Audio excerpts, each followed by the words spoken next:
ভুরি ভুরি অভিযোগ আরো রয়েছে। মহিলার নামে লক্ষ্মীর ভান্ডার, কিন্তু টাকা ঢুকছে কোথায়? টাকা ঢুকছে অন্যের অ্যাকাউন্টে। জানতে গেলে কি করা হচ্ছে, 5,000 টাকা দিয়ে মুখ বন্ধ করে দিচ্ছেন তৃণমূল কাউন্সিলর। চাঞ্চল্যকর এই অভিযোগ আসছে একেবারে উপভোক্তা মহিলার কাছ থেকে, হুগলির রিষড়া থেকে। হুগলির রিষড়া পুরসভার 1 নম্বর ওয়ার্ডে পুরুষ লক্ষ্মীর হদিশ পেয়েছে জি 24 ঘন্টা। দেখাই আসুন।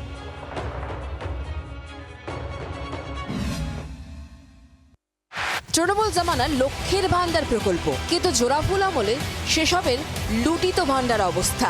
মহিলাদের আর্থিক সুরক্ষার জন্য এই প্রকল্পের ভুরি ভুরি অভিযোগ।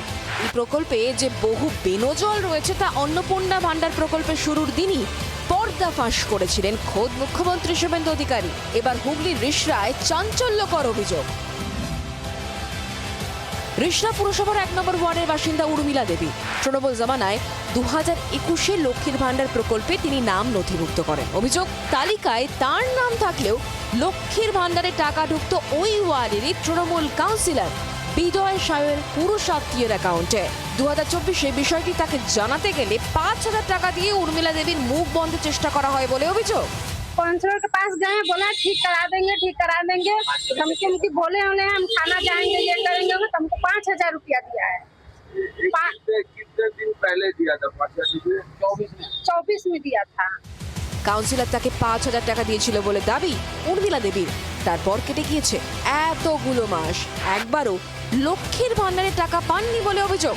এবার 26-এ পালা বদলের পরই শ্রীরামপুর থানায় অভিযোগ দায়ের করেন ওই মহিলা। তারপরে বিষয়টি মিটমাট করে নেওয়ার চেষ্টা করে নেওয়া হয় বলে দাবি উর্মিলা দেবীর।